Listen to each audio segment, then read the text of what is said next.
Low latency comes from removing unnecessary work from the critical path. When I think about low latency, I start with the real job, a checkout, search, or API request where the user experience depends on shaving avoidable time out of the path. Before we pick components, be clear about the workload. This design has to handle latency budgets, network hops, query optimization, caching, CDN, async processing, batching, connection pooling, payload size, and regional placement, not just a clean demo request. The first diagram usually looks fine because it only tells the happy path story. For this topic, that naive version is usually every request does too much synchronously and forces users to wait for work that could have happened elsewhere. I still start simple on purpose. The smallest version that can work here is every request does too much synchronously and forces users to wait for work that could have happened elsewhere. That gives the team a baseline before complexity earns its place. Next, I walk one normal request or event through the simple design. That is where the useful questions start, because the path reveals what each component actually owns. The problem is not that the simple version is wrong.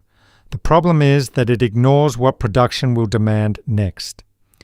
One slow dependency, one oversized query, or one extra network hop can consume the entire response budget. The first production pressure usually shows up here. One slow dependency, one oversized query, or one extra network hop can consume the entire response budget. That is the moment when a pleasant diagram turns into an engineering decision. Then operations gets involved. If the design cannot be observed, rolled out, and recovered safely, the system is already too expensive to own. In this topic, that pain looks like teams often cache the wrong thing or add work to the hot path because it looked harmless in isolation. And then comes the part junior diagrams almost always skip. Regional distance and payload bloat become invisible latency taxes unless somebody measures them directly. That is where production-grade thinking separates itself from feature demo thinking. So the better design adds only what solves a real problem. For this topic, that better shape is a latency-budgeted path with fewer hops, better caching, smaller payloads, pooled connections, and async movement of non-critical work. This is what you gain from the stronger design. Latency-focused design improves user experience and system efficiency at the same time. Those gains are why the extra complexity is sometimes worth it, but there is always a bill to pay.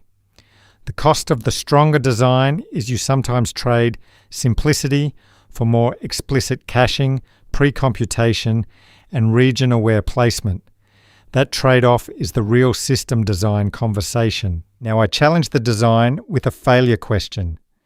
Ask which hop actually burns the budget and what still happens to the user if one optimization layer is absent or stale. If the diagram cannot answer that honestly, it is not ready. So the final architecture story is simple. Trace a single request through the timeline, remove waste one step at a time, and show how the improved path stays inside the target budget. That is the version I would be comfortable defending in a serious review. If you remember one thing, make it this. Viewers learn how to identify and reduce latency in real systems.